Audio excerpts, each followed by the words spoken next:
welcome back to Bad Habits. We're at it once again, this time playing D&D. Yeah, we're fucking playing D&D, people. We have put together a D&D campaign, or I have put together a D&D campaign. I am the DM for this evening, but we have 4 players to play along with us. First off, we have Kaiser.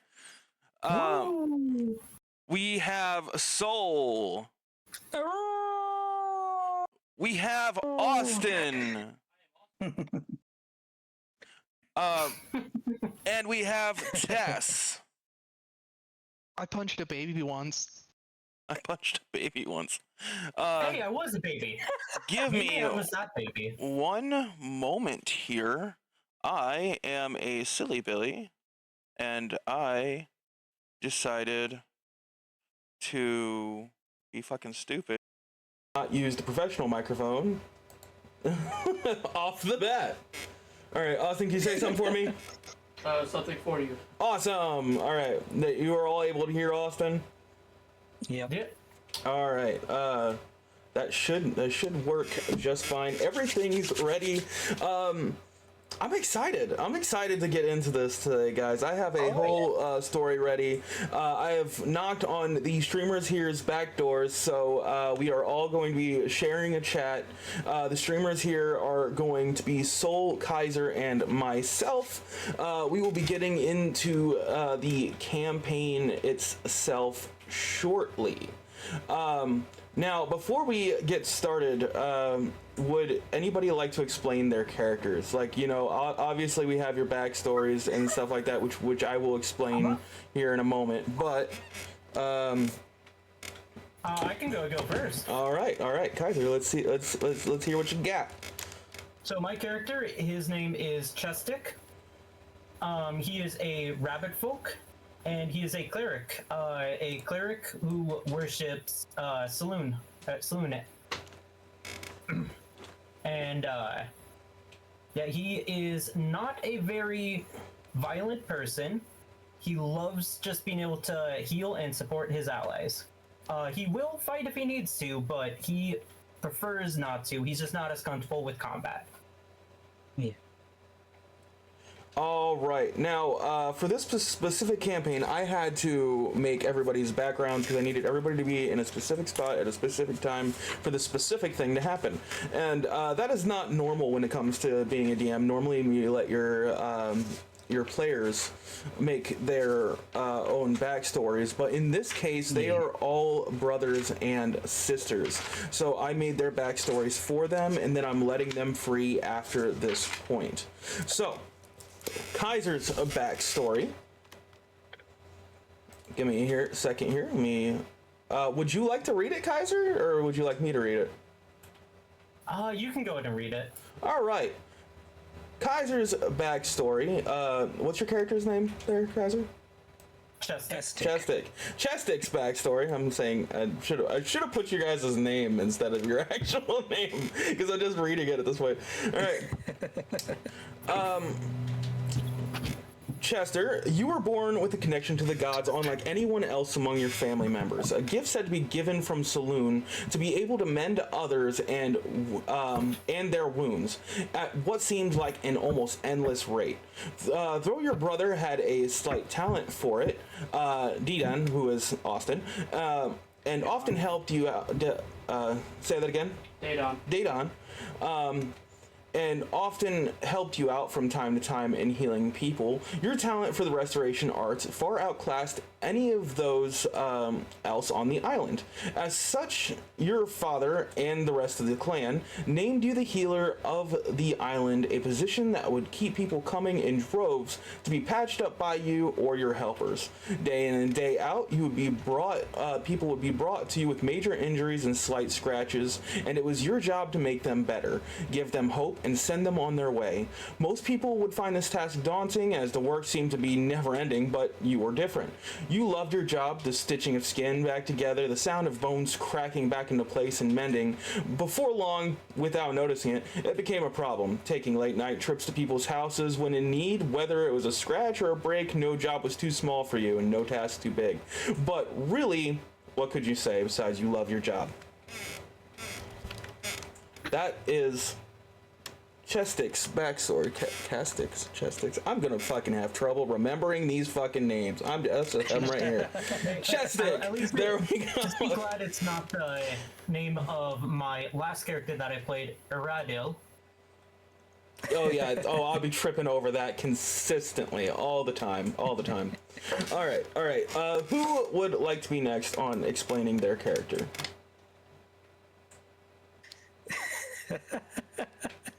Whatever. I'll go next, I guess. All right, we got Tess next. So, All right. Tess, and her title is Tess of the Wilds. She is a white wolfkind druid. She is the shrine maiden of the entire clan and the face of the clan. She has been basically chosen from a young age, and she has been practicing druidism for basically her entire life. So she's trying to get in touch with her more wolven side because she is a wolfkind. You can go ahead and read the backstory. Hell yeah. Just getting everybody's backstory and such out of the way so everyone knows what they're dealing with. All right. So, there's a lot of clicking around I have to do over here on my side. Doop, doop, doop, doop, doop, doop, doop, doop. All right. The deeper part of Tess's backstory. At a young age, you were picked to be the face of the clan. Your father, realizing that you, out of all of his children, embodied the wolf that the temple was all about, just like your father in his prime. Having the most wolf aspects in your family, this made you the most prime candidate to be the shrine maiden of the clan. This spot in your village was held in high regard as you were seen as the family's face and your actions judged as the actions of the clan, and in some ways the action of the entire village. Many nights you spent practicing rituals that would be performed in front of the village, and many days spent learning the art of the druid to get yourself more in touch with the wolf-like nature. Though all of you still managed to sneak away from time to time with your brother Sol to hide among the wolves at the wolf sanctuary near the shrine. The wolves there quickly became the sanctuary of your heart, as it was the only time that you got to spend away from your duties and the only time that you felt you could rest and not be on edge being the head of the clan. All right, there's 2 people left. All right, so Austin, who's going next? I guess I should go next. All right, we got Soul next. So, a Arctic wolf kind, born a year apart from Tess. He acts as Tess's guardian, protecting her from harm and her adoring fans. Because of my position, I was put through rigorous training. Many times I had to take lessons beside my sister to learn the inner workings of the clan. Outside of my training, Tessa took up most of my free time, but allowed me to grow to her, as growing beside her made your bond close. Wanting to free my sister from the chains we were both given, I would often sneak her out the shrine away from duties to give both of us some much needed time away from our responsibilities, of course, from the clan that were forced onto us. I would often bring her to the wolf sanctuary to play among the wolves and pups throughout the garden. Though sometimes I would end up getting caught doing so, and would be punished with extra training, which always left a smile on my father's face. But the extra work was always worth it to see my sister smile and to be able to do the time away from the prying eyes of the city. Hell yeah. So I think you read that one. I don't think I got to reread that one. Hell yes. Yep. All right, and last but not least, just to make 100% sure everyone can hear Austin, correct? Well, Austin's not currently saying anything. Austin. Explain your character. I'll give a little blurb and then you can read the backstory. Gotcha. So, Daedon is the youngest of the clan, and he has developed over his years a bit of a self-sacrifice kind of hero complex. And it manifests himself by being the youngest but the boldest of the group. And he's also very tall. He's a foxkin, which made him very lanky, and he compensates by wearing bulkier armor than the rest of the people. You may now read the blurb. All right. I may now read the blurb. All right. The deeper part of I'm gonna have to read it. Daedon. All right. I'm gonna struggle so much with that one. I don't know why I can't read it correctly. The deeper part of Daedon's backstory. All right. As a child, you grew up hearing stories of your father's grand adventures, each carrying lessons on life. Through these stories, your path and ideals were born. Your father firmly believed that each person was born with talents, that if nurtured would open up their life path and lead them to a better future. You had taken these lessons on life to heart, quickly learning your strength was indeed your strength. And you were best suited to helping citizens of the island in work, building, tending to the citizens' needs, and tending to the citizens' needs. One day during the Festival of Heroes, a festival that was created to celebrate the heroism of your father and their party, an arch you had created broke midway through the parade. Your father rushed into action only to be crushed by the pillar, dying. Fortunately, they were wearing a bit of gear from their adventuring days that anymore was more symbolic than actual gear. The Cloak of 9 Lives. When this arc landed on him after saving several citizens, indeed killing him, the cloak would revive him for its last life, turning him into a cat. It was then when you swore to never let a tragedy like that happen again, doubling down on your work and your crafts as your father could no longer help the citizens in their newfound cat form. All right, so that is the background to everybody. We got everybody's background out of the way. You guys out there in the crowd got to meet a little bit of our characters and what's going on between them. Now I have a little chance to say hi, Baron. So we were in the middle of explaining backstories. Good to have you here. I'm glad you're here. So we're going to get into the deeper part of this story. Give me one moment here. Oh, I don't think the shared chat is on. Yeah. Oh shit! It's not on. No wonder. I was like, I only got Baron in my chat. Oh, I don't have anyone in mind yet. Boop. There we go. Now we got the shared chat going on. Yep. Thank you for reminding me. I was a little curious, just a little bit.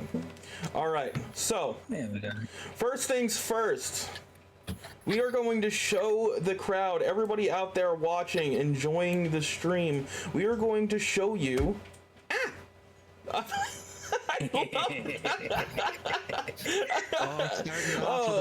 It's starting it off with the bonk.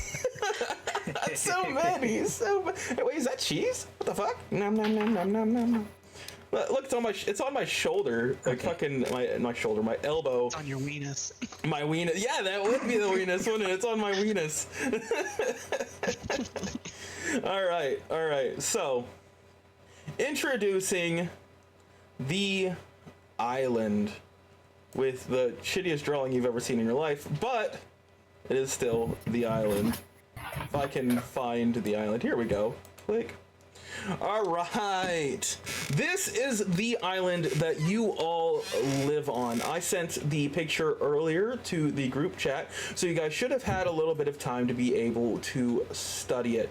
This is where you have lived your whole lives. You were born here, you've lived here, you've helped the citizens of this land your entire lives. You know nothing about the outside world except for the stories that your father has told you.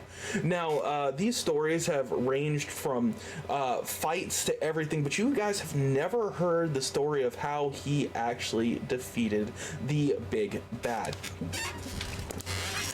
Now, I am going to switch my voice over here for a second because, yes, I do indeed have a voice changer, and I am going to read you all a blurb that you have not heard. Ew.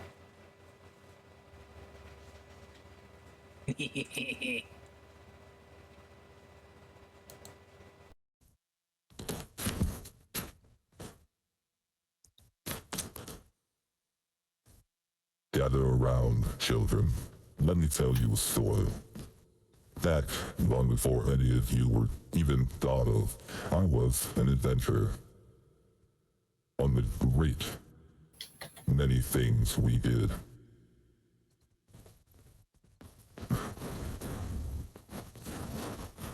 You all were born. Unlike you, we all were born on the mainland, a place that was filled with terror and fear.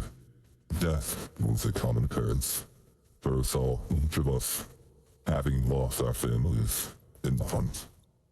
You see, when I was a child, an evil god ruled over these lands. A cruel god of malice and destruction, who believed in one thing and one thing only: the powerful shall prosper, and the weak shall die. Though he excluded pregnant women and children from the hunt, this did not stop the village raids, the armies of slavers, or the roving bands of cannibals. To this end, the bloodshed needed to stop. We took a stand. Mara, the blizzard; Stull, the immovable; Cassidy, the holy; Baron, the wild rage; and me, Hazen, the beast, took to the land, slaughtering all evil in our paths and saving those of pure of heart along the way. Eventually, we made it to the evil god, Mara, putting an end to his wild hunt and trapping him inside the sword, the very sword that is in our temple, hid away on this floating island. Your friend, Telno, is Zeratin, the big turtle that is your home. Oh, how did we defeat Mara? Well, that's a story for another time, children. Now,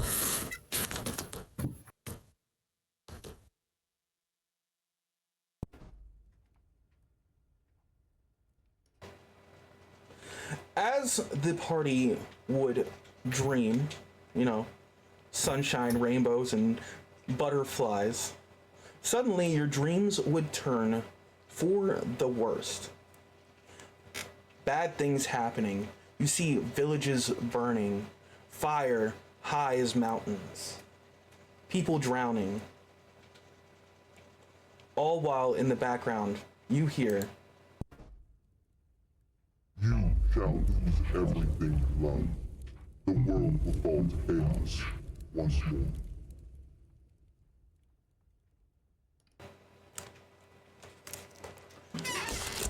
After you hear these words, you all awaken from your slumber in the temple. This is your home. This is where you've always been. This dream caused you all to wake up in a cold sweat. Though two of you, the dream quickly faded. Though two of you, the dream quickly faded. That being Daedon and Soul. Two of you, the dream lingered in your mind, stuck there for the rest of the day. Chastic and Tessa. From this point in time in your day, waking up at the temple, you were all set out to do your duties, like you did every day. Waking up, going downstairs, breakfast is ready. Guys, have your or having yourself a nice meal. You may chat if you wish.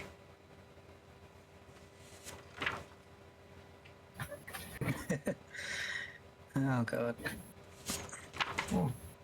Some nice food here.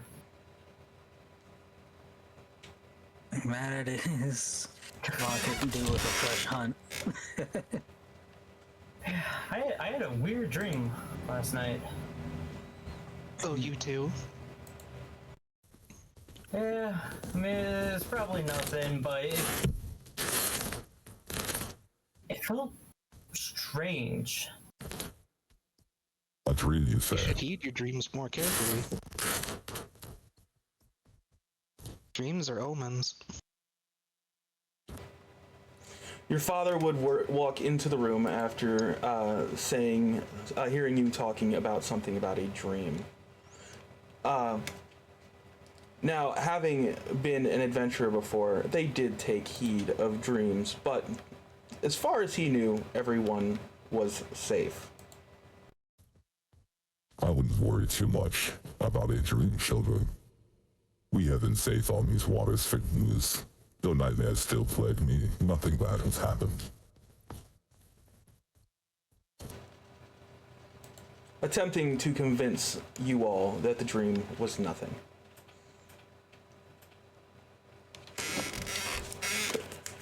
After you all finish breakfast, finish eating, you all head out to your daily tasks. Each of you being given a list that would dictate what you would be doing for the day. What would you like to do first? Who would like to read their list first? Because I'll read your list off to you. I can take a wild guess what mine involve.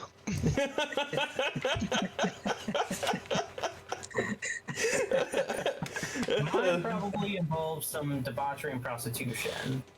Does it? Does it? I'm sure mine is nothing but ritual work. Alright, I'll go first. All right. So, Kaiser decided to go first. Kaiser, as wait a second. You have a name, and I'm calling Kaiser. Chastic decided to go first. Chastic. Like chestnut, but chestic. Got you. Yes. Got you. All right, Chestic, you knew what your duties were every day. Every day you woke up, you loved your job. You quickly headed out after breakfast to go and have yourself fun doing your favorite thing in the world, healing. Now, you guys throwing those fucking bats. By the way, hi Meg. While I'm laughing about random things, hello. Oh, you think fasted me a little bit ago. Yes. You showed up to work to find 3 separate people on stretchers who needed your help specifically. You are a healer and the biggest healer in town, and so they save the biggest problems for you. But out of the 3 people, you could only handle 2 of them, or 1, depending on what you picked.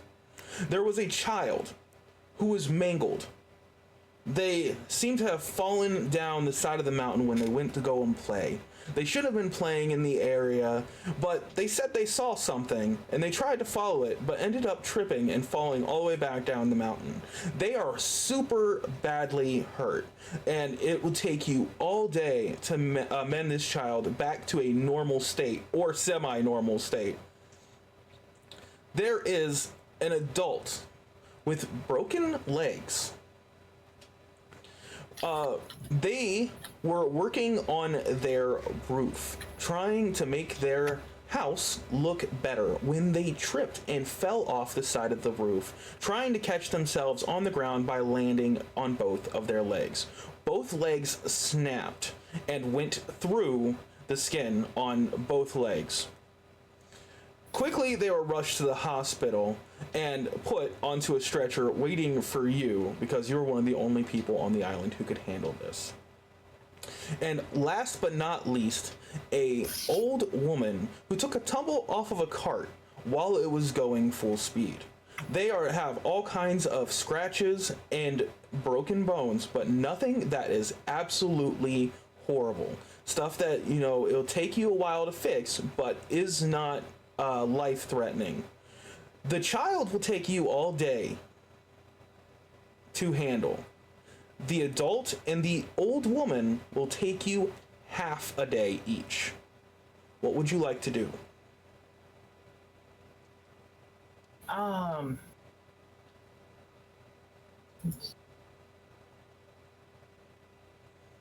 Yeah, I'm gonna go ahead and focus on the child here. All right. So, Kaiser, you just Chestic, you decide to take all day to handle the child. After all, children are indeed precious, and there are not a ton of them around the island. I would like to roll like a medicine check to try and quickly come up with some advice that I can give to the others that are in need. All right. Just some quick triage of sorts. I am perfectly about that. Do note that you are distracted, and because you are trying to handle a child. Being distracted, I will hear your roll. He's doing a roll at disadvantage due to being distracted. No. Okay, just a normal one. Okay. Just a normal one. Alright, I'm trying to find the roll thingy on the D&D Beyond. So Should you go to either skill and then you just tap the modifier. And it does the roll for you. Alright, perfect. 11. All right. Unfortunately, while you were working, you were not able to spend enough time to look over the other two to see what was completely wrong. Therefore, you had to leave it to the rest of your staff in order to handle the two while you handled the challenge of the child. Okay. Now, I'm going to come back to Kaiser, and we're going to go to the next person. You are spending all day healing this child. Sure, I'll go next. All right, so Tess, you are going next. All right. So, just like you assumed, which is hilarious. Yeah, you read over your storyline. Just like you assumed, your duties required you to be at the temple all day. You are stuck here and there is nothing you can do about it. To make sure that you couldn't get away today, your father locked you inside of the shrine room. You are stuck there with a lock on the other side. So, being there, you have people coming to you one after another, offering goods, offering gold. They are praying to you and praying to Saloon to from everything from their crops growing good to their family getting better, to there being a grand harvest, to their finances being better than they currently were. Every person who walks up offers you food, gold, other items of the sort. Some items, if waited long enough, will be of great value to you. I will come back to you, Tess. Tess is like, I didn't get a choice. Fuck you. You're currently locked in a room, Tess. I'm sorry. I know one way I could get out of the room, but it seems like I'm pretty busy. All right, so I guess since Tess is done, it means I'm going next. all right. So I love that you picked to go next because I needed you to. I needed you to. All right. So, because the lone wolf. Thank you for the rar. Rawr. I had something pop up. I think somebody followed. Redeem. Oh no, they followed. They followed and it didn't pop up. Thank you, Lone Wolf, for being here. You don't know how much I appreciate. You don't know how much all of us appreciate you. We're just out here having fun. We're out here having fun. All right, so Yep. As you are the protector of Tess, it is your job to protect them in their place. Anybody who gets too close to the Shrine Maiden, it's your job to push them off and make sure that they stay at a good distance. If anybody tries to attack because they're angry or doesn't like what they hear to run up, it's your job to take care of them and handle that. Due to that, you are stuck in just about the same situation there all day. However, in the process of being there all day, you begin to get bored. And you can see that Tess is also bored. People are coming up one after another. Almost every person is met with a sigh or a grumble whenever they walk up to Tess, and you're busy seeing that. Sound important. Tess is having a bad day. They're stuck here and locked in a room thanks to their father. However, being stuck here doesn't mean you have to be stuck here. And unfortunately for your father, as he walked past you, you managed to pickpocket the key to the lock. So, it is up to you. Are you going to stand here all day, or in between people about halfway through your shift, you have the option to unlock Tess's door and run off? Oh, hell no, I ain't gonna stay here. I'm going to unlock that damn door. All right. So about halfway through the day, Soul decides to unlock Tess's door. This lock looks very, very intricate, unlocking what seems like several locks. As you unlock it, things clicking back and forth. It looked way overly complicated for the one key that you had.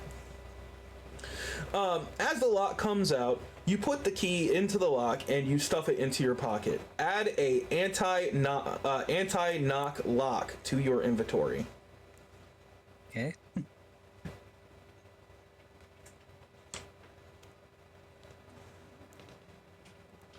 So, on the other end of this, Tess, you are locked in a room and you hear the lock behind you unlock and the door open. There's nobody in the room right now to see you two escape, but you do have duties. And it is the day before a festival where everybody is coming to pray to you at the shrine and to Saloon. What do you decide to do? As a lawful good wolf kind, I have to stay and fulfill my duties, unfortunately. Oh, so Oh. Soul gets denied. The test saying that they have to be responsible today. There was a reason that their father locked them in the room. So, Tess decided to stay behind. Soul, do you decide to still go and have your free day before the day of the festival? I'll stay, but I'm gonna be staying in the room with her. That's fair. And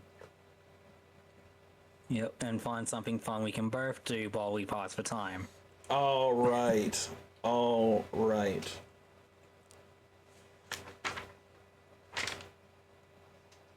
Give me a second.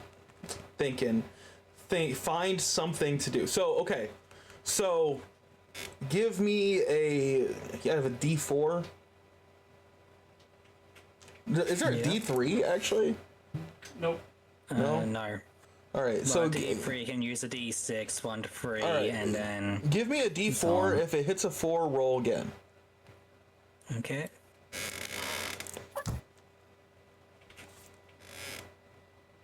One. All right. So you decided to run off. You ran off and found a deck of playing cards. You may also add a deck of playing cards to your inventory. You found a deck of playing cards, and meanwhile, anytime you two are down or there's not somebody in the room, you two have decided to play games of the deck of playing cards. Just whatever game you guys could think of. Yep. All right. Last but not least, we have Datum. I mean, You, because of your willingness and how much you put towards your job, have the most to do out of everybody. There are so many things going on in the city at one time, and everybody needs help. But you only have so much time in your day to be able to handle things. There's a list that you were handed on the way out of breakfast this morning, and it had 5 jobs on it. And it is up to you to get as much done out of these 5 jobs as possible. But some things seem more important to other things. It is not a deck of many things. No. Like, No. I'm looking over It the is a chat. deck of 52 things. Oh my god. Like, Soul finds a deck of many things. All right, let's play Old Maid.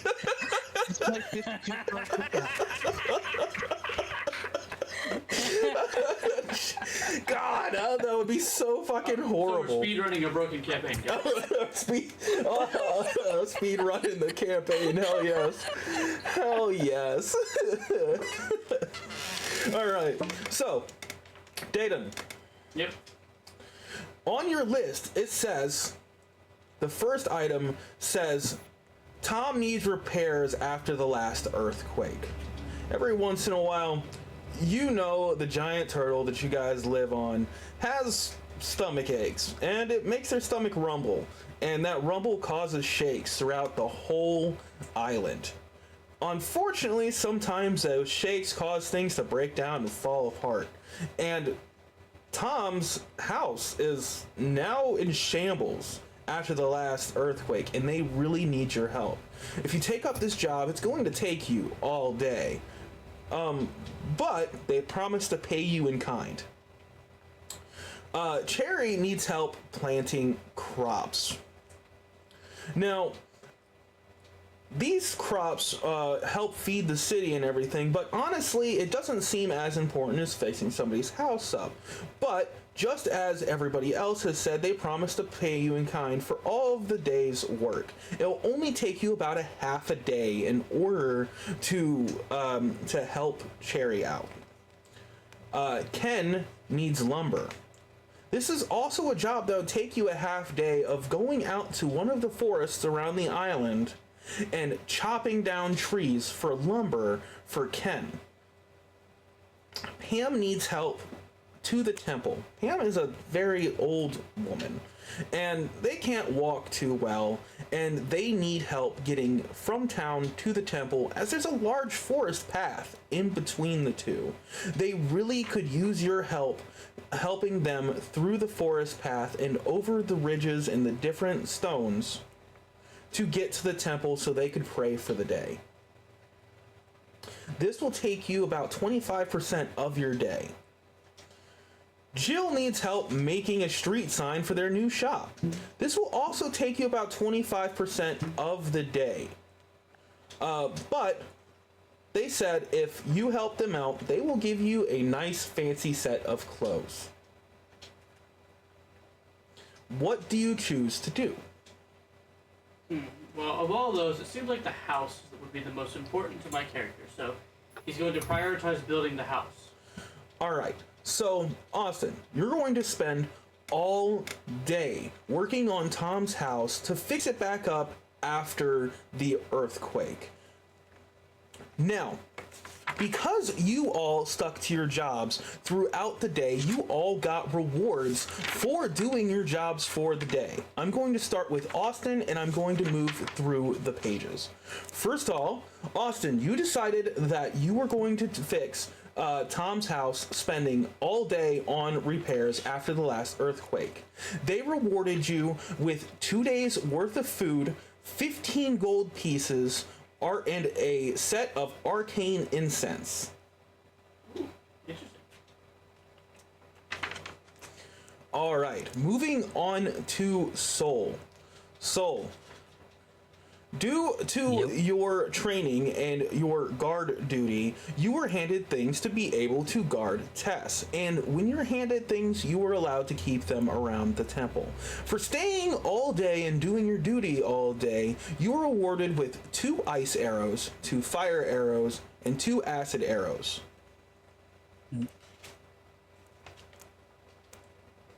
Along with the other things that you have found.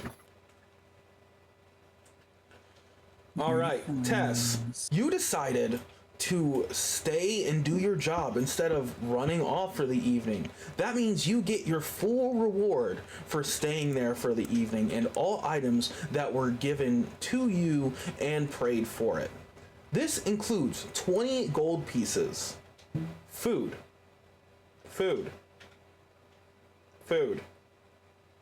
more food, a lot of food. You basically have a banquet worth of food just sitting in front of you. A lot of it will go to the temple to feed everybody who works and lives here, but you are allowed to have your pick of whatever you want inside of it. You also got handed a stick of babble gum by one of your friends who came along and prayed at the temple. This babble gum allows you to understand all languages for an hour. But for that hour, you are not able to read. And you also got a amulet of Maris. This amulet of Maris, let me get the exact definition. Actually, just add an amulet of Maris, and then once you add it, read the definition. Amulet of Maris. You have it listed as a ring. Yeah, I know. All right. The symbol of Maris gives the wearer advantage on their first attack after casting Wild Shape. Ooh. All right. And last but not least, we have Kaiser. Kaiser, you decided to work on the child all day. You loved it. You loved every single bit of it. You are possibly the happiest you've been all week. Having to stitch up all of the skin and unbreak the bones and heal them up. Every single bit of that was the best day to you. You really enjoyed your day. But because you're a healer, you get paid for doing such. For helping this child, you're given 15 gold pieces, a healing potion, food, which you were all given food, by the way, so do note that. All of you have at least 2 days worth of food on you. Tess has like 6 days worth of food on him.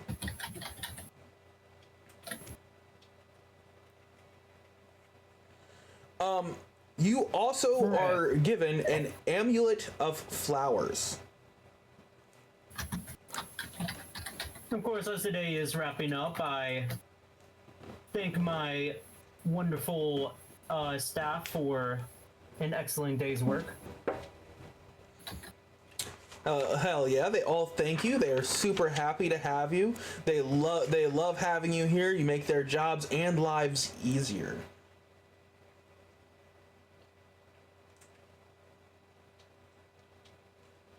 I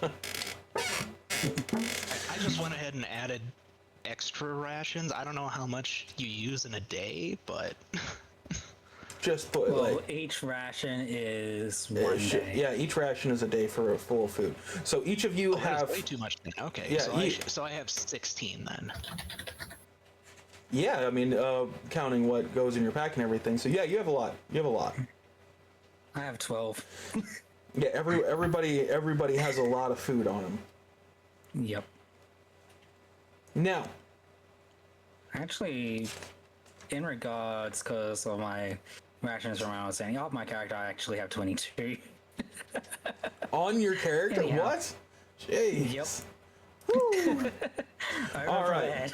So, you got done with the day, your work day, and all of you have a little bit of free time before you all have to go back to the temple to do anything, right? To go to bed, to wake up. The next day, tomorrow, you all know, is a huge event. It's an absolutely huge event, the biggest on the island every year. This is the Ritual of Sealing. The Ritual of Sealing takes the sword that your father talks about in all of the stories and attempts to reseal the sword so Malar may not escape once again to torture the world. You all know that you have to be up early for this, but you still have the free time anyways. Is there anything that any of you would like to do? You have the map in front of you, you have islands. Anything from the island is rather well stocked when it comes to everything. When it comes to swords, shields, food. There's a shop in town with magic items, even though they're not great magic items. You guys don't get imports like that too much. You can go take some food from the fields, go mountain climbing through forest, go visit the wolf sanctuary, visit the docks, see what new things or new ships have docked in and said anything. It is up to you to see what you do. There's also a shrine on the far end, but none of you like going there. It makes you uncomfortable. The silver shrine makes every single one of you uncomfortable to be around. Is there a reagent shop in town? A reagent. You know, buying components for spells? Yes, for sure. Okay, I'm gonna go to town and go to that shop. All right. As you show up to the shop owners know you and they love you. So you showing up to the shop, they give you all of the reagents that you need for any spell components for free. That's very nice. Would anyone else like to do anything? I would like to spend my free time trying to get caught up on the rest of that list. The other 4 items. All right, so you're going to spend the rest of the time, I will call it an extra half a day. What would you like to do? Getting caught up on the list. Well, there is Cherry needs help planting crops. Ken needs help doing lumber. Both of those are half a day. Pam needs help to the temple, and Jill needs help making a street sign for their new shop. Those will take 25% of the day. So you can do one of the top ones or both of the lower ones. Both of the lower ones, I guess. All right. So you spend the rest of your evening helping Pam through the forest path to the temple and back to their home, which gives you cookies, which I'll just call another food ration, but you do have cookies, and 2 gold pieces and 5 copper. Jill, making the street sign with them, you were rewarded with food and a set of fancy clothes. So add those to your inventory. Soul and Chestic, is there anything that you two would like to do? Well, I would like to. Oh, so you go first. I was going to say I'd likely be staying near Tess still, but I will make a quick stop to the magic item shop to see about getting some more of the ice fire and acid arrows. See how much they are. Alright. Give me one moment here. And also another quick question. What damage modifier do they get? Like 1d4 or whatever for the element? It should say in the description of the arrow. I couldn't find the arrow. There is, I don't believe there actually is arrows of those different types, but Yeah. we'll say that the shot is changed. The shot is changed to those exact elements, and it adds an extra dice roll of its damage type. Okay. All right. So since my longbow is 1d8, it adds a 1d8. Yeah, it adds an element as extra 1d8 of that element. Yep. All right.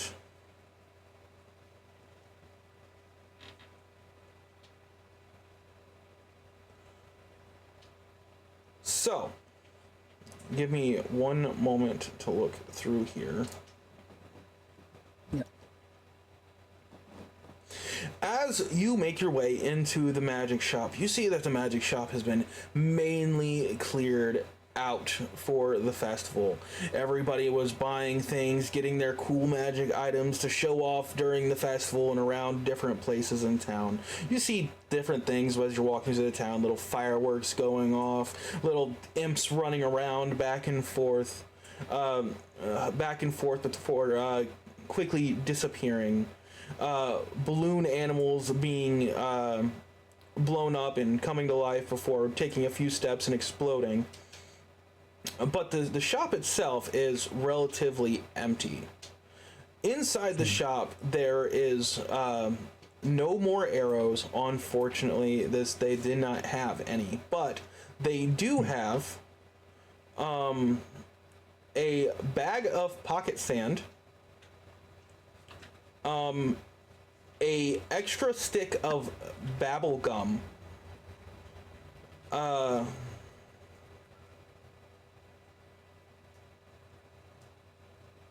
give me a second.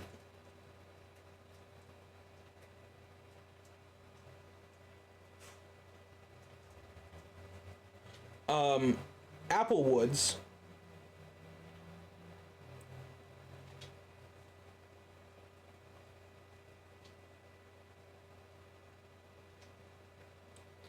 And an animating bowl. Each will cost you 10 gold. I'll take the bag of pocket sand. All right, so you get a bag of pocket sand, minus 10 gold. Of course.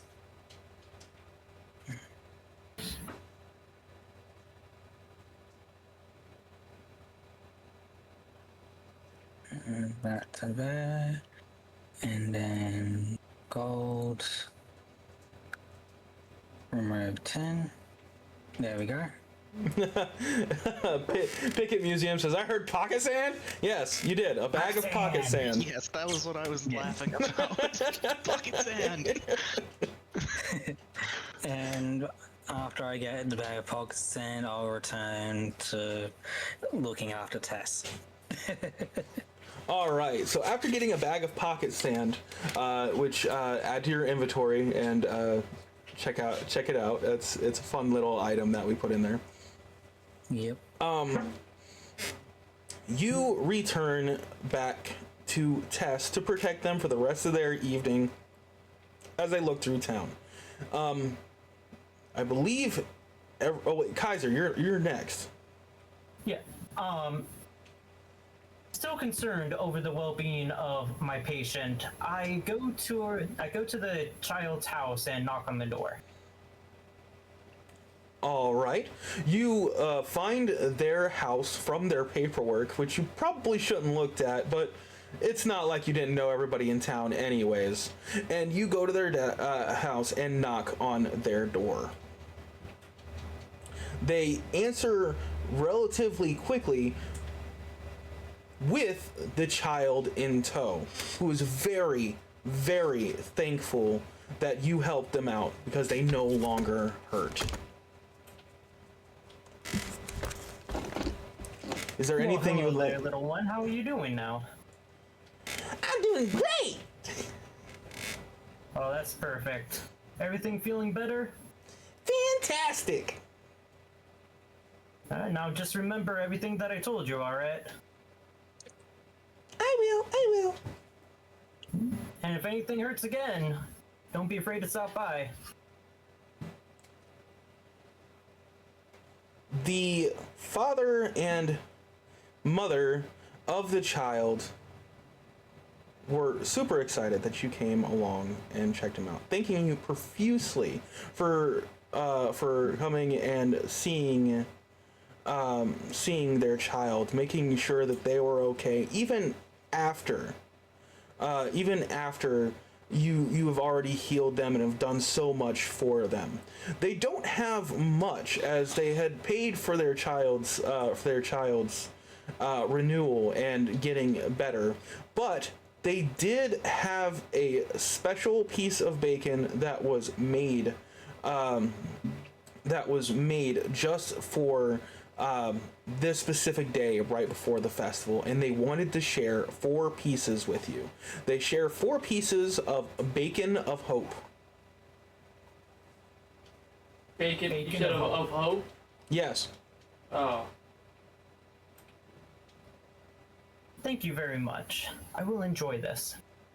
Add bacon of hope to your inventory. It's an actual item. Yep. Alright. Perfect. After that... Yeah, special piece of bacon is what you heard. Special piece of bacon, yes indeed. Hell yes. Oh, well...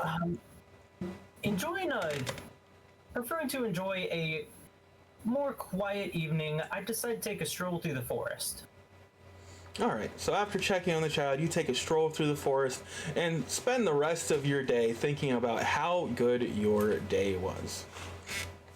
The day starts to come down to the end of the day. It's been quite a day for all of you, as it always is the day before one of these festivals.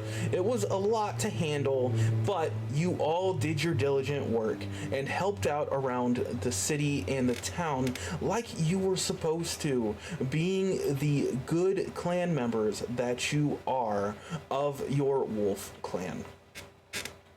As you reach home, you find that dinner is ready. You all have a horribly long day tomorrow for setup for everything, to helping the citizens the day of a festival, and the huge performance that you are all a part of.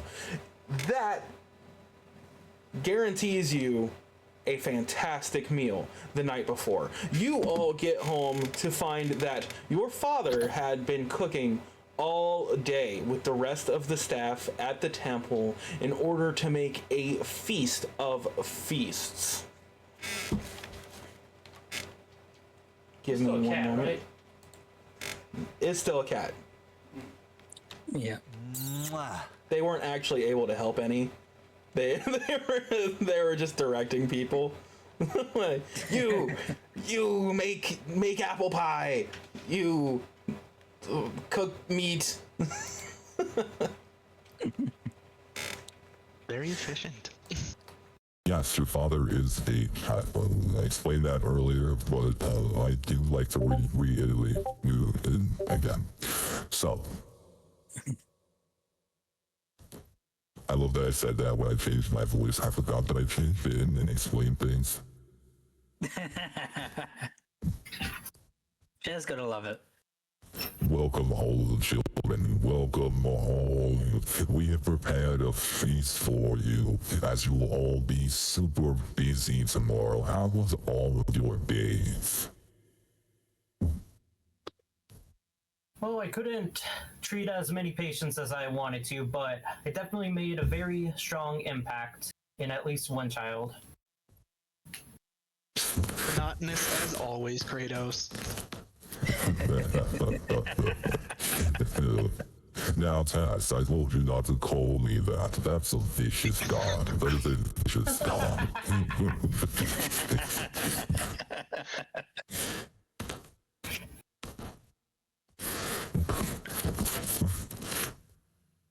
Now, Dan, I heard that you helped the city out quite a lot today. I believe there. If you need my help, and I am more than willing. Well, good on you. Good on you. I've heard of many things that you've done today. Even spent a little bit of free time that you allowed at the end of the day helping the rest of the citizens. I am so proud of you. Yes, in my heart, and so, I happened to notice something when I came back to check the temple on England Test. There's a lock that seems to be missing. I don't know what kind of lock you're talking about. Oh. You must have lost it then. I couldn't put it on myself, so I asked somebody else to put it on for me. Well, we just haven't been able to find it since. They must have either snatched it or done a shoddy job putting it on. Tessa casually kicks something into the corner of the room.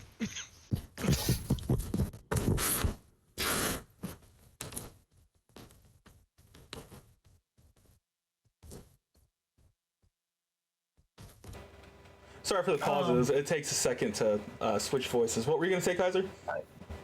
So, being a vegetarian, Chestic shares his 4 pieces of bacon with his 4 family members here. You gave the bacon of hope to a vegan? Well, you can pass it on first. I didn't know the bacon. I didn't know that Chastic was a vegan. Okay, that was not Not vegan, vegetarian. I didn't know. I don't. They didn't say anything when we were explaining the characters earlier. No, I don't think I ever said that. No. But it's a character choice, so it's not none of my business. The family probably didn't know either. That's so good. That's so good. So Chastic ends. Lone Wolf says W vegan. Honestly. So Chastic hands the bacon off to everybody at the table. Does that include your father? There is 4 pieces. He did say handed out all 4. Yep. All right, so everybody gets themselves a piece of bacon. As you grab a hold of the bacon, each of you feel some sort of power coming from the bacon. You may all add a bacon of hope to your inventory. Chestic, remove all bacon of hope from your inventory. Yep, there is no hope. There is no hope in the bacon. There's no bacon, there is no hope. This poor pig gave its There life. is no Queen of England.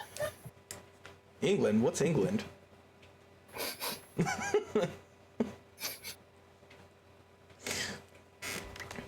All right, you guys have a fantastic dinner, talking over the things that you've done for the day.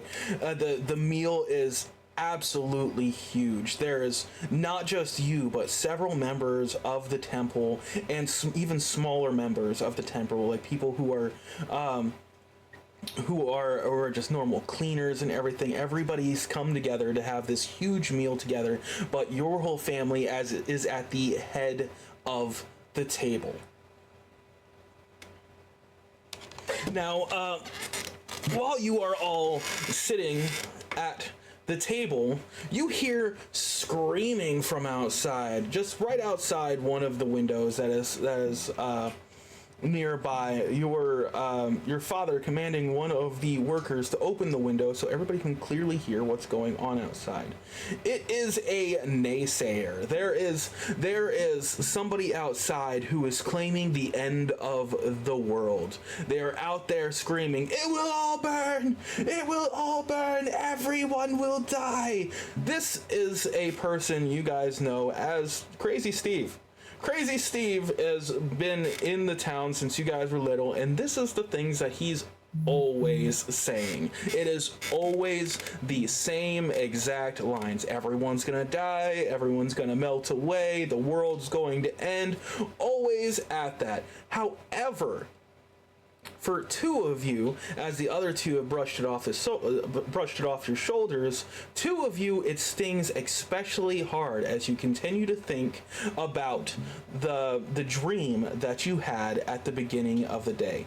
Tess and Chestic, both of you are feeling slightly uncomfortable at the rest of the dinner.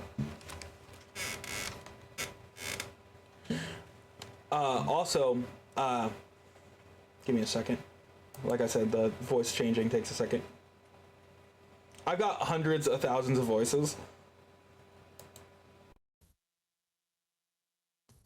Children, don't forget to bring food with you. We wouldn't want you going hungry tomorrow. Grab as much as you need.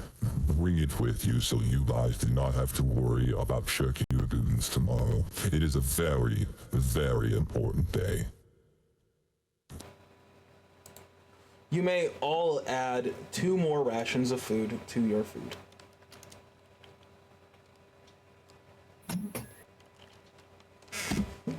Y'all fuckers aren't starving anytime soon. Actually not. I think that over half my backpack is just full of friggin' food. It's like, right, myself and Tess, we're not gonna go starving. No, I have 36 pounds worth of food. Yeah, a little bit there, Lone Wolf. Kaiser, you look a little bit like the rabbit from Alice in Wonderland. I have 48 pounds of food.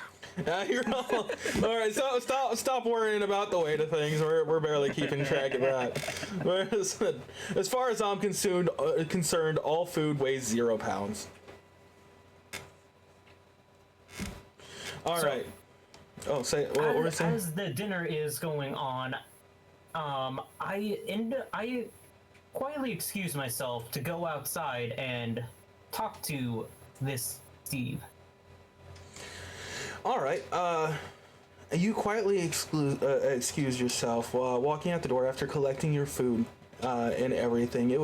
It's quite a momentous day and meal. Stepping outside to talk to Crazy Steve, who is still outside yelling, but the windows are now firmly shut, and so you guys can continue having your beautiful and wonderful meal the day before the event. You walk up to Steve, and Steve is still ranting and raving. Steve, can you tell me about this end of the world that you are talking about? It's all gonna burn. It's all gonna burn. Everything will burn. The moon will rise. The wolves will come. Everyone will die. Everyone will die. The cities will sink. We will all fall into the water, and then the wars will begin again. I'd like to follow Chestic out as well. I'm going to say that you followed close behind and you overheard Steve saying these things. Sure, that's fine. Because I wanted to roll an insight check to see if he has any ill intentions past just shouting nonsense. I was also going to want to do that too. All right, give me a moment here. You may both roll an insight check. 13. Oh no, sorry, 20. Because of the bonus. 24. Oh god, you guys both hit like home runs. Yep. When it comes to any ill intent between you two and Crazy Steve, there is no ill intent. As far as you can tell, he's completely serious. And Kaiser, because you had the higher roll, you realize that he's not even mentally ill.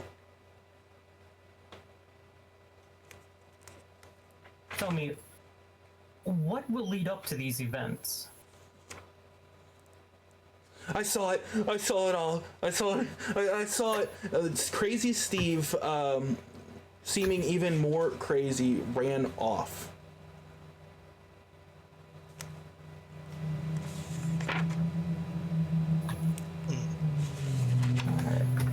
You watch as Crazy Steve runs down the forest path, quickly making a left turn and just disappearing into the actual forest itself. I make mental note of what happened, and I do not dismiss what I have heard. All right. Did we make sure he's okay? Oh, he's gone. He's gone. You're not going to be able to catch him. He's quick. All right. I mean, I do have the rabbit hop ability. I mean, you could try to catch him, but it's just going to be more ramblings. Yeah, I let him go. Yeah, let's just let him go. Understanding it, probably not going to get too much more out of it. I could have tracked him with survival, but I don't think there's any point.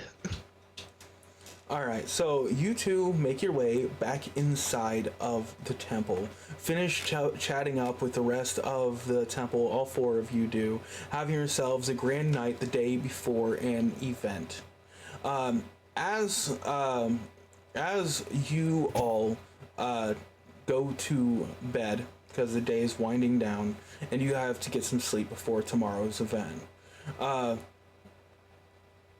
some thought shudders your mind, but you can't quite pinpoint it. You don't know why you feel uncomfortable. All four of you feel slightly uncomfortable, and as you drift to sleep, you once again have the dream of things burning, everything falling apart, chasms splitting, the city sinking into the waters, and wars starting again. As you hear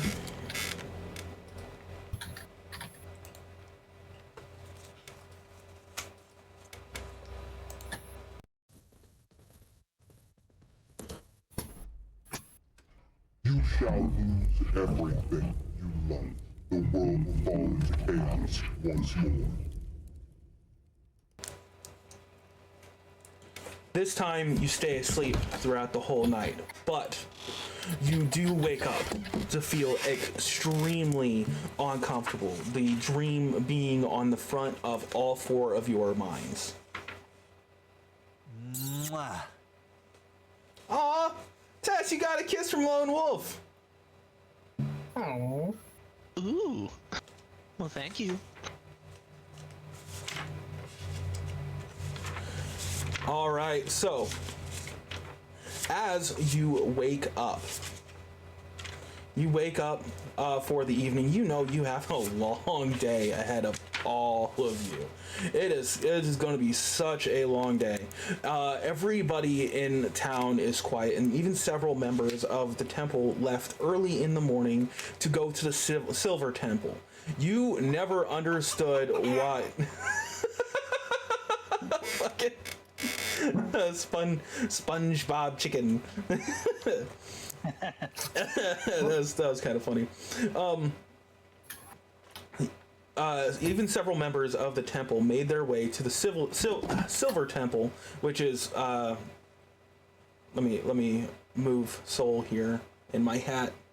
It's right here. You see the shrine beside my head. It's the red thing. It's the red thing right beside my head. That's the Silver Temple. My head's covering it a little bit. Can I even move it a little bit? I think I can. All right. Can I? Boom. There you go. That's the Silver Shrine. Right there. So you guys can see it out there. All right. Even several members of the temple make their way over to the Silver Shrine in order to pray. The whole town, little to your knowing or understanding why, goes there to pray to Saloon on this exact day, offering cups of silver with milk inside of it. You understand that's a praying to Saloon, but you don't understand why everybody puts silver cups on the other end of the island. You all spend a large portion, very large portion, of your day setting things around. You guys even take a break for lunch, but that'll be a little bit later. So as you guys are setting up, is there anything that you guys would like to do? Wait, give it a second. Give it a second, Kaiser. You threw this and then you threw this and then tried to talk through it. It was but continue. I would like to roll a religion check to. I mean, with how much time I spend at the temple, I might have some knowledge as to the meaning behind the silver cups. All right, so can I make a roll to check on that? Yes, you may. You may make a roll to. Give me a second. I'll tell you the roll that you need to make. Religion. You're gonna need to make a religion check. So that would be dirty 20. All right. It was 2 above what the DC was. Nice. All right, so you don't have any clue why. All right, you understand the religious aspect of this silver cup. You understand the religious aspect of putting milk into the cup and offering it to Saloon, but you never understood why it wasn't at the temple, instead at the shrine all the way across to the other side of the island. Until one day you overheard your father saying that he does not want any silver at the temple. All silver needs to be kept somewhere else. And that's when the city decided to put all of the silver on the opposite end of the islands. Do you know why? No. But your father demands that there be no silver near the temple.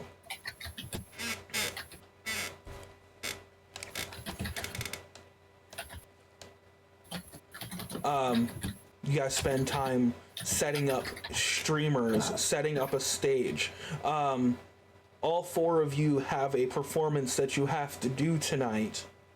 But you're all in different spots. Kaiser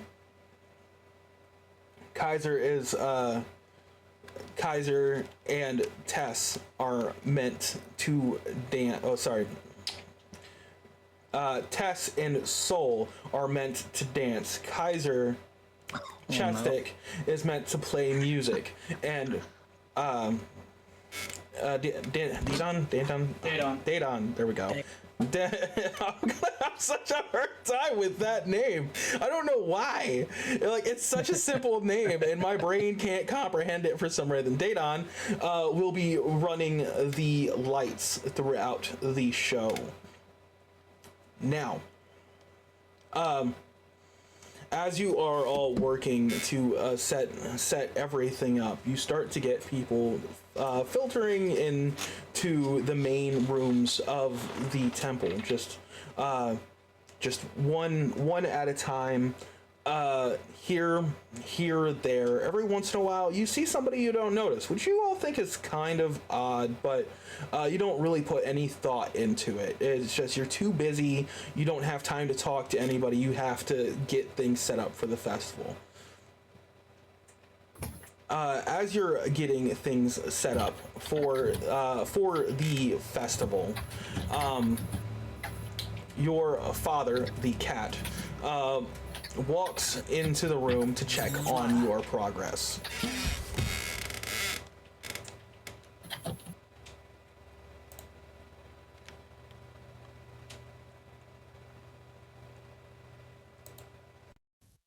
How are all you kids doing in here? No, splendid. Is everything going fine? Not much to report. Yeah, everything's going pretty good right now. Have you had someone set up food for the guests? Not yet. We must hurry. It won't be long before everyone starts filing in.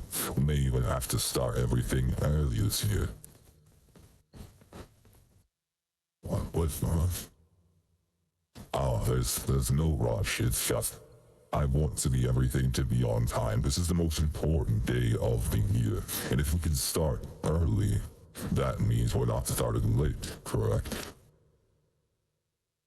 I guess I'll start with getting the food prepared. Hey, Father, what do you think of what Steve was talking about yesterday? What he was shouting about? Oh, Steve, he's just Steve. He's been ranting and raving for years, ever since he was born. He's been around here ranting and raving. I don't know what's wrong with the man, but hopefully he can find a cure for his mental illness. I don't know that there is anything wrong with him. Have you heard the way he rants and raves? It has to Maybe be he just mental has something to illness. say. I don't know. What if there's something behind what he's saying? Oh, I doubt it. I doubt it. If there's something behind what he was saying, it was all crazy, Steve. Yes. See, they don't knows what they're talking about. It's crazy, Steve. Why are you asking me this now? Well, it's about the dream that I had the other night. It was very similar to what Steve was describing. The dream. We've been on this island for years and years, and nothing bad has happened. And crazy Steve has been spouting this nonsense since he was young. Why all of a sudden would it make a difference? Well, maybe, I don't know. Maybe he's got some point. If not previous times, maybe this time. I don't think it's right to discount what other people say. Maybe you're right, but that's a problem for tomorrow. We're too busy today to worry about what crazy Steve's ranting and raving.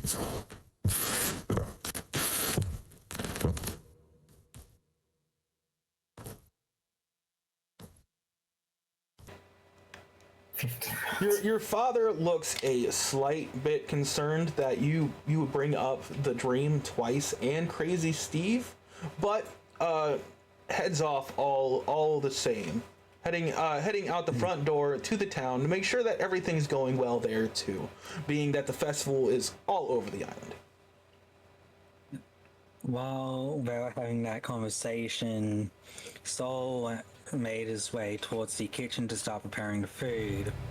However, on his way, he does listen out for any suspicious conversations. I go to greet the guests as they enter the Silver Shrine, but as I'm out there, I'm also scanning the area with the dream at the forefront of my mind, and roll a perception check to see if anything seems amiss. No, I'm gonna just give this one to you. Nothing seems amiss, but there is some people that you don't recognize, but you do spend a lot of time at the temple and not a lot of time around town. And you're not in a working position like Daedon or Chastic is, so you don't get a chance to see all of the villagers, so it doesn't really cross your mind.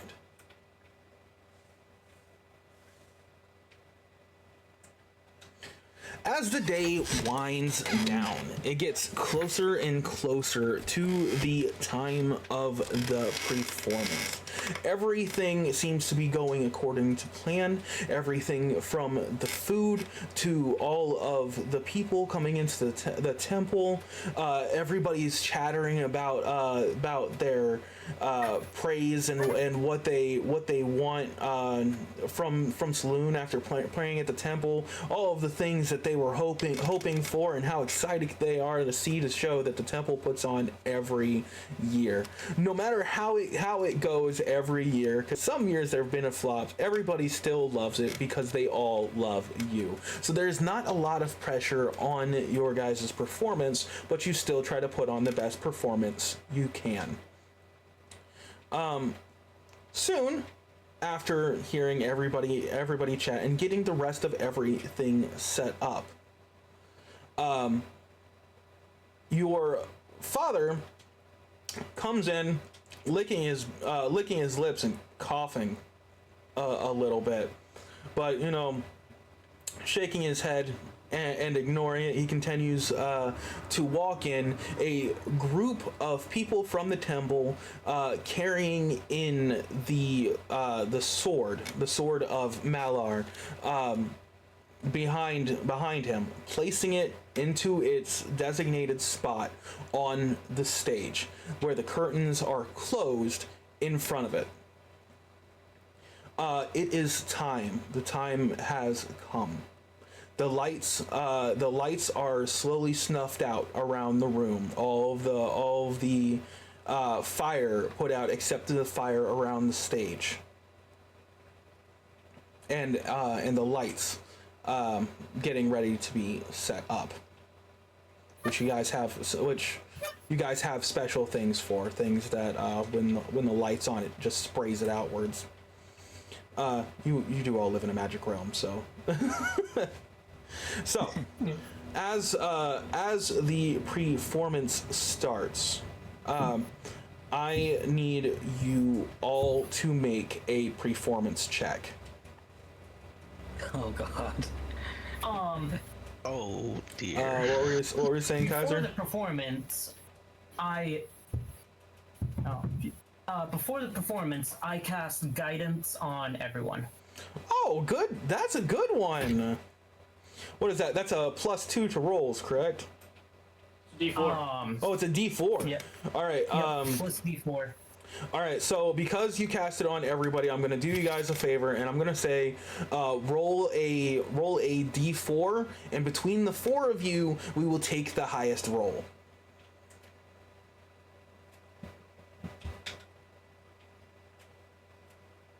Three for me. 2. 2 for Tess.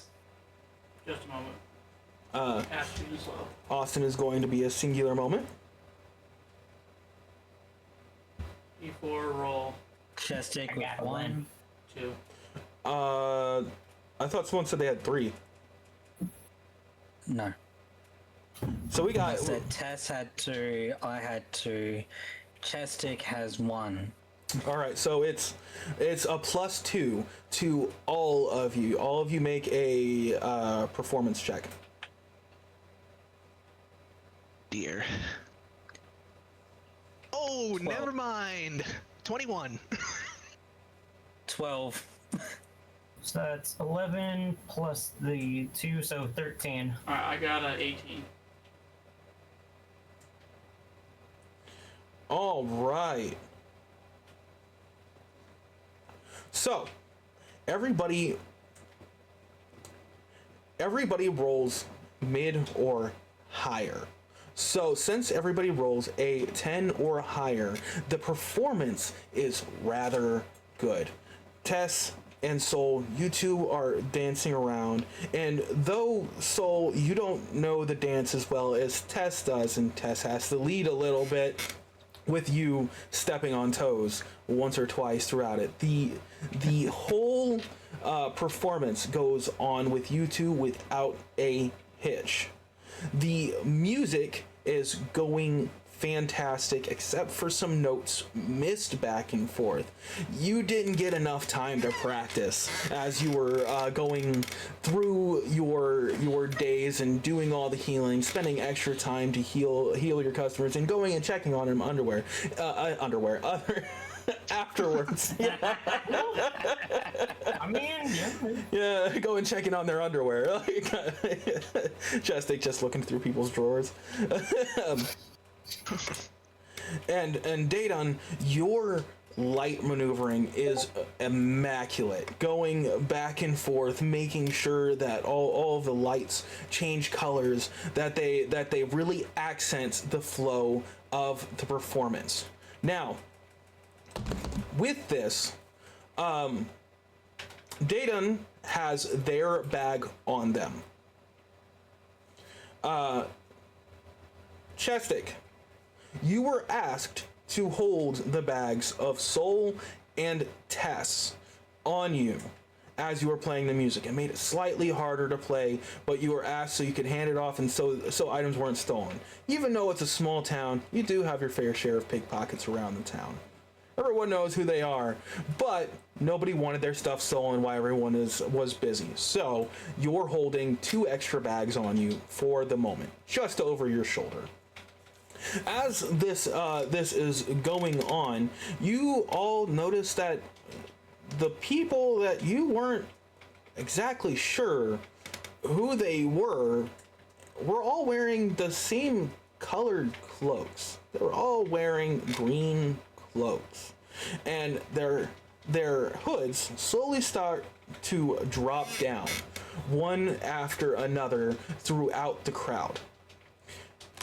About 3/4 of the way through the performance, the curtains unexpectedly open.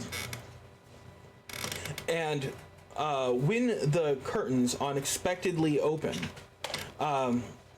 there is 5 men, all wearing green cloaks. 4 of them with their hoods up, and one of them with their hood down, who seems to be a tiefling. The tiefling announces to the whole crowd mid-performance, stopping everything. It's gonna take a sound check to make sure I got the right sound. So yeah, give me a 1 second.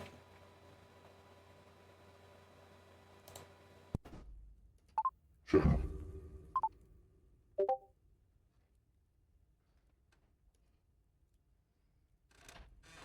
You have all had enough fun. You have ruined things again and again, and this time we are here to take everything from you. Your city shall fall, your people shall die, and there is nothing you're going to be able to do to stop it.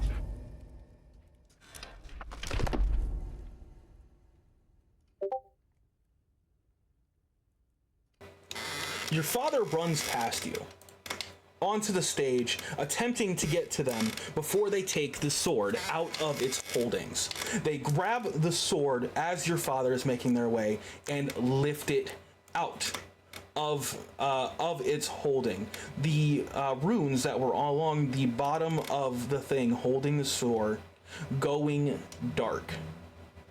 As this happens, the night being a night of a full moon, every single one of you black out.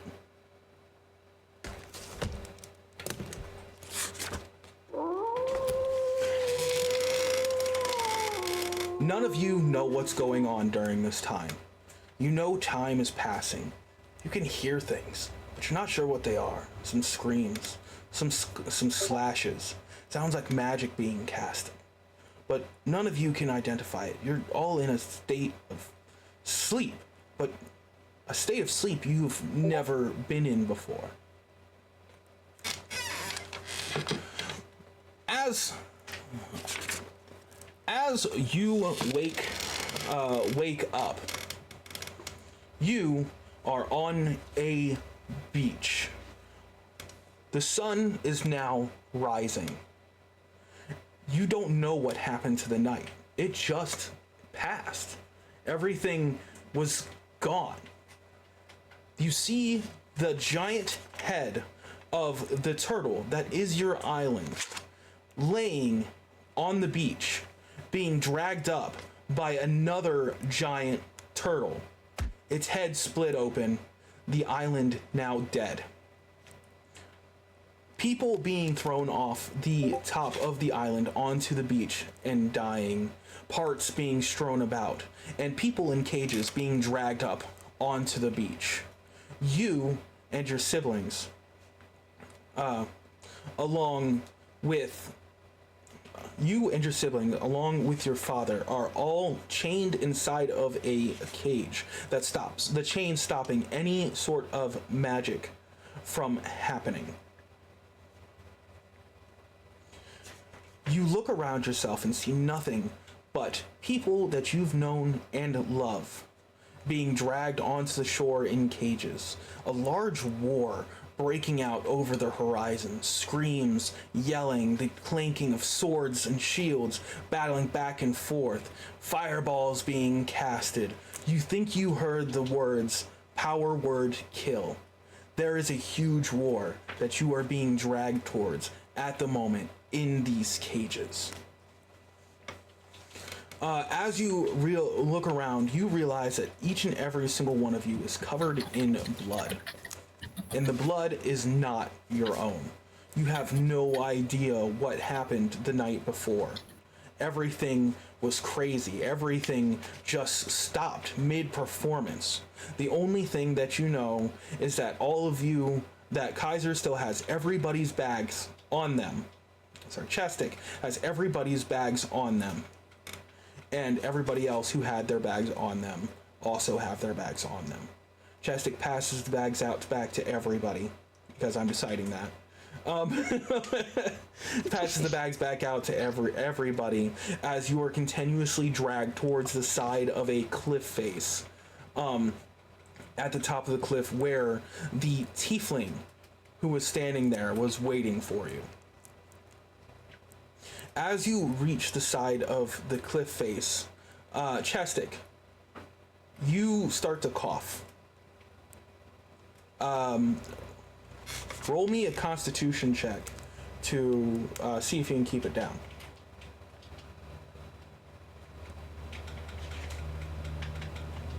Alright. There it is.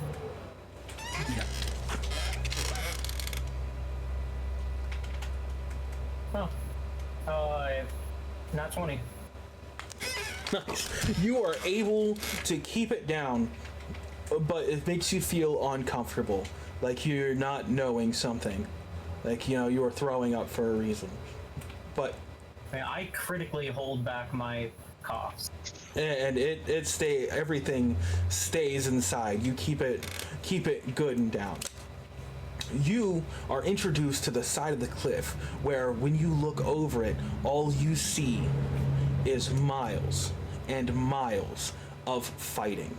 People dying left and right, spells being cast, dragons landing, giant golems walking through and crushing people. The war is absolutely brutal. Everyone is trying to kill everyone, and there is multiple different factions all on this battlefield. 3 to be exact. There is people wearing blue cloaks, people wearing red cloaks, people wearing green cloaks. They are all fighting with one another for unknown reasons announced to all of you. The tiefling reaches into the cage after opening it, the guard stopping anyone else from leaving, picking up your father by the scruff of their neck, being a cat. Everyone looks rather beat up. Nobody's hurting, but you all look so exhausted, like you'd been up all night. Holding your father over the side of the cliff and showing them the war going on, he says,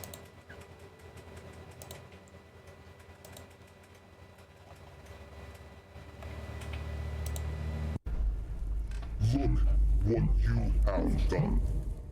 This is the pain you have brought. The war that you brought upon my people, but upon our people. All over you trying to get rid of one God. Our God. You shall be punished. Your children shall die, and you shall watch it happen.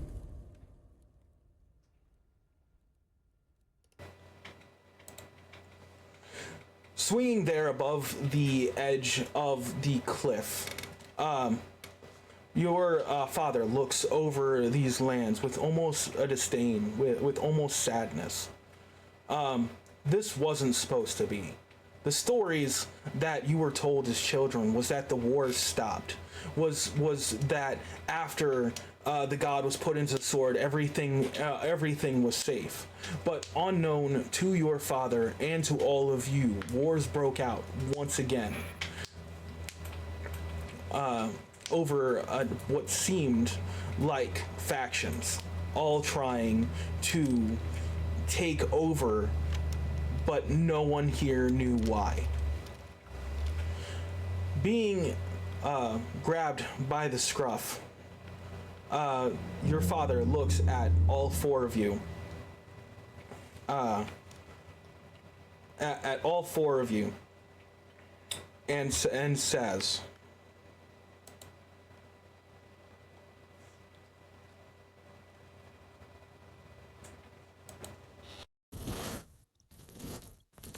I love you all.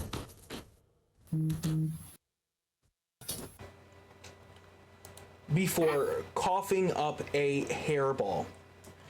The first hairball goes through the sides of the cage and breaks down. There is 2 crystals and a bag in the hairball.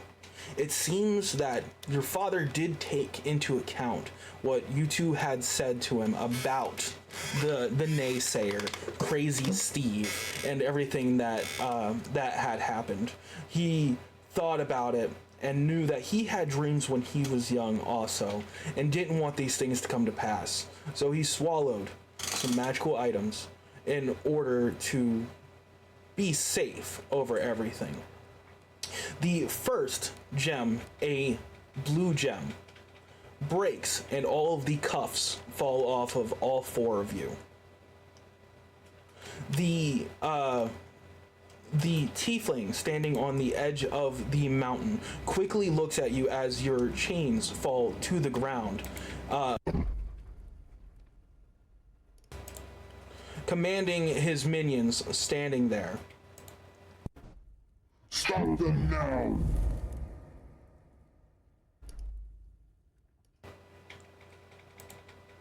In trying to stop them being distracted, your father spits up a second hairball, landing at the man's feet.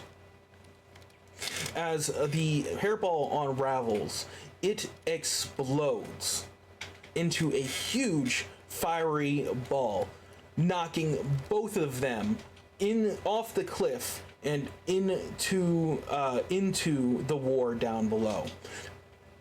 Your father has enough time to give you one last look, but not say anything, before the other green gem at your feet teleports you and the bag into the middle of the battlefield. As the green gem goes off and you are all teleported into the middle of the battlefield, you are teleported in the exact direction of your father in the tiefling, falling off of the cliff into the battle. In retaliation for losing their leader, quickly they pull up what looks like a giant gem on the edge of the cliff, finding you 4 as best as they can and firing off a giant laser that burns through the crowd of their side and the other sides, through everybody towards you. It misses. It misses just barely enough that you can feel the heat coming off of it. If you were only a step closer, not even in it, you all would have had blisters from the heat hitting you. But missing you, it burns the ground all the way back down to the beach, where down at the beach you see a boat. You have no idea where your father is. You have no idea where this tiefling is. There is war breaking out all around you, everywhere. People fighting left and right, swords clanking against shields, spells being fired, people transforming. It's all out hell where you're currently standing. The only thing that you all know is that at the end of where this laser was, there is your escape. A boat.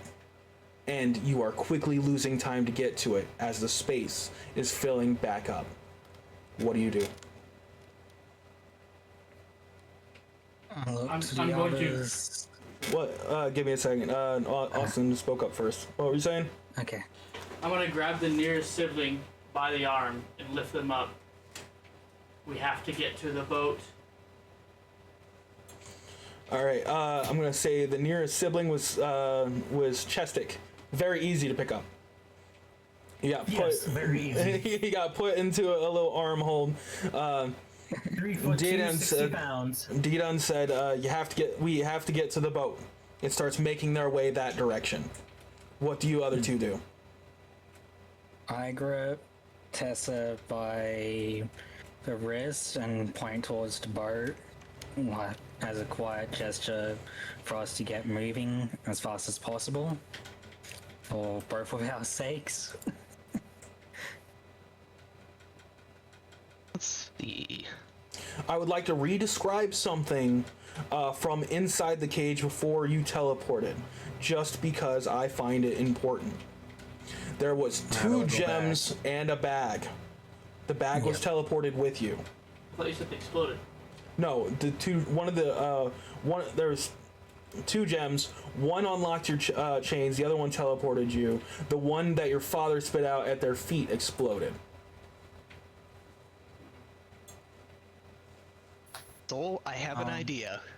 Take the bag. I'm gonna grab it, so let's get going. All right. I cast Wild Shape to a direwolf form, which increases my movement from 30 to 50. All right. Tess transforms. And I climb onto Tess to mount her and get us going. While I'm holding the bag. I'm going to say that Tess, being a dire wolf, which is a large creature, is big enough to hold all three of you, being that Chestic is small. All right, so you are all heading towards the boat, correct? Yep. Correct. All right, so you all start running towards the boat. There's war breaking out on every side. You see people dying, things that you've never really seen before. Chestic has seen people dying, but not in these fashions. People getting spells cast on them, exploding, arrows piercing people's hearts, whole cannonballs landing in rows of people and just mowing them down. This is just a smaller side of things, other than the dragons who are flying around up above and the golem stomping around the field. Everything is absolutely crazy, but you know what you must do. You start heading towards that boat as fast as you can.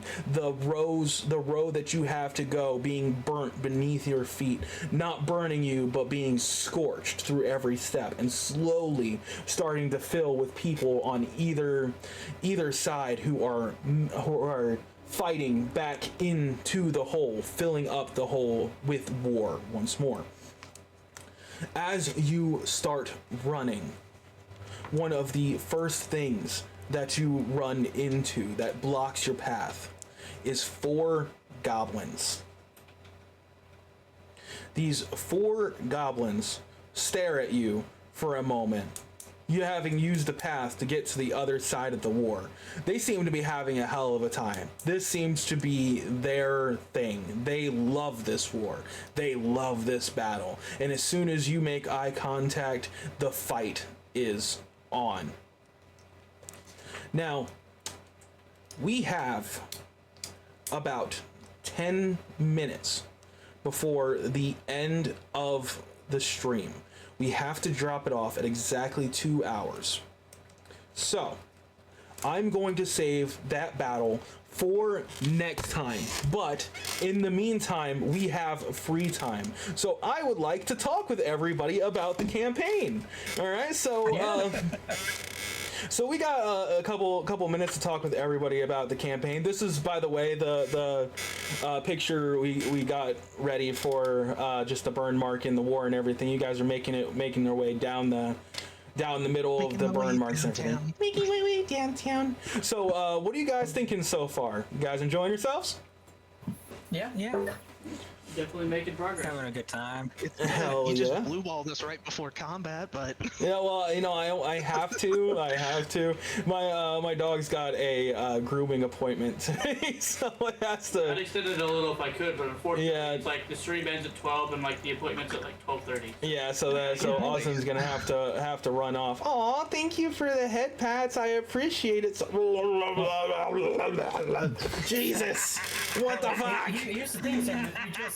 If you just decide to use my time zone, then you'll have more time. Oh yeah, you're right. You're right. We gotta use Kaiser's time zone because it's back an hour. We'll have a whole extra hour of stream time there, Kaiser. You can look at it this way too. It's just right about 7 p.m. in Zambia. And where? Zambia sounds African. Where the fuck is Zambia? It's a country in Africa. I called it. You did call it. Baron, I'm so glad that you're enjoying this campaign. I really hope everybody out there is enjoying this campaign. It's taken a lot of setup and a lot of story writing, and unfortunately a little bit of it had to be rushed there at the end because I woke up late. But And it's 3 a.m. over here. to be totally honest, I Almost was 3 not a.m. expecting to pick up all 3 people on my back. I was just gonna carry Soul, but hey, It has a lot to do with the actual creature That's size. fine with me. I don't know how big a werewolf actually is. oh, it's huge. Well, It's huge. I was going to say that Daedon was already running off with Chestic by the time Tess was transformed and I got on, so... It also has a lot to do with the actual physical size of a direwolf. Most mounts, like horses, are still medium creatures. Yeah. So the fact that a direwolf is a large-sized creature, they are very big. Oh yeah, they're very big. So Yeah. you're pretty big comparatively, and can hold everybody on your back as you're running down everything. Well, that's handy to have. I don't know if you guys picked up on any of the stuff throughout like the story and everything. Like when I was saying about your father walking in and coughing a little bit. I figured someone was up. Yeah. So And then with the things that we likely didn't know, that's why I said I was going to listen for any suspicious conversations earlier when I was going to the kitchen. yeah, they're unfortunately they were really stealth. They honestly they're on the map here. On the map here, I was actually part of what I was having you guys do with finding everything. Was back and forth off of what happened. They came in at the old dock, crossed the mountain, went through the forest, and then through the forest path in order to get to the temple. That is why that's why the child was hurt when looking for those weird things that they saw. Yeah. So yeah, they were in the mountains and they fell down when trying to They came to the investigate what was temple going and on. poisoned the father's food.